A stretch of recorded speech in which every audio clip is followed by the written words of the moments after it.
রিয়া দুইবার কবুল বলেছে। তৃতীয়বার কবুল বলার সময় রাইসা সকলের পাশ কাটিয়ে সবার সামনে রিয়াকে জড়িয়ে ধরে কান্না করতে করতে বলে, আম্মু তুমি বাবাইকে রেখে এই বিয়ে করো না, বাবাই তোমাকে অনেক ভালোবাসে। জানো মম, বাবাই তোমাকে ছাড়া বাঁচবে না। তোমার ছবি বুকে নিয়ে বাচ্চার মতো কাঁদে। এই যে কাজী সাহেব, আমার মম এটা, আপনি প্লিজ বিয়ে পড়াবেন না। আমার মম বাবাইকে ছেড়ে কোথাও যাবে না।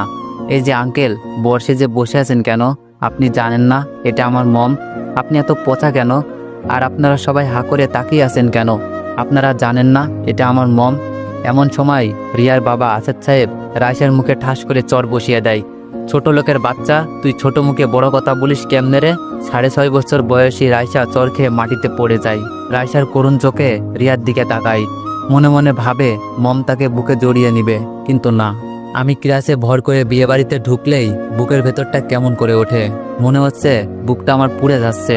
রাইসা মাটিতে পড়ে আছে। চোটটা এতই জোরে ছিল রাইসার ঠোঁট কেটে রক্ত বের হয়ে যায়। রাইসার কাছে যেতেই রাইসার রক্তমাখা মুখ নিয়ে বলে ওঠে, বাবাই, মম আমাকে আর তোমাকে রেখে অন্য আরেকটা বিয়ে করছে। এখন আর মম আমাকে আদর করবে না। আচ্ছা বাবাই, আমি কি দেখতে খুবই পচা? দেখো বাবা, আমার ঠোঁট কেটে রক্ত বেরোচ্ছে। তুমি কষ্ট পেও না বাবা, আমাকে বুকে নাও তো। আমি ক্রাশটা ফেলে দিয়ে 2 হাত বাড়িয়ে দিয়ে বললাম, মারে, তোকে না বলেছিলাম এখানে না আসতে? তুই কেন আসলি?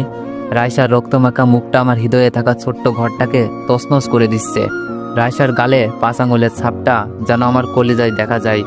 রাইসা যে আমার কলিজার টুকরা। 2 চোখ বেয়ে ধরধর করে পানি বের হয়ে যায়। রিয়ার দিকে তাকিয়ে দেখলাম রিয়া মাথাটা নিচু করে বসে আছে।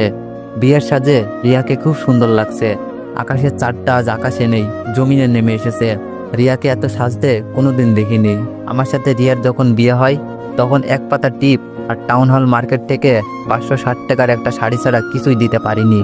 আজ রিয়া অনেক সুন্দর করে সেজেছে। বিয়ে বাড়িতে সবাই অবাক চোখে আমাদের দিকে তাকিয়ে আছে। রিয়ার আব্বু বলল, এই রহিম, শরীফ, তোরা কি করছিস? এই ছোট লোকের বাচ্চাটা কিভাবে ঢুকলো? বের করে দে এদের। আমি রাইসাকে বললাম, চলো মা, তোর মায়ের বিয়ে তো শেষ হলো। কি হলো, আপনারা যাবেন নাকি ঘাড় ধাক্কা দিয়ে বের করে দিব? আপনাদের জন্য আমাদের কথা শুনতে হলো। রাইসা বলল, আঙ্কেল, আমার বাবাইকে বকো না। দেখো না আমার বাবাই হাঁটতে পারছে না, আমার বাবা কান্না করছে। আমরা আর আসবো না এই বড় লোকের বাড়িতে। রাইসার কথা শুনে দারোয়ানের চোখে পানি চিকচিক করছে। আমি ক্লাসে ভর করতে করতে নরকপল্লী থেকে বেরিয়ে একটা সিএনজি নিয়ে বাসায় চলে আসলাম। বাসায় আসার পর রুমে রিয়ার ছবিটা দেখে কষ্টটা নতুন করে আবার চারা দিয়ে উঠল। রাতে শুয়ে আছি, রাইসা আমার বুকে শুয়ে আছে। আমি রাইসার মাথায় হাত বুলিয়ে দিচ্ছি। রাত 9টা বাজে। হঠাৎ বুঝতে পারলাম রাইসা কাঁদছে। রাইসার মাথায় হাত বুলাতে বুলাতে বললাম, তুই না আমার মা, তবে কাঁদছিস কেন?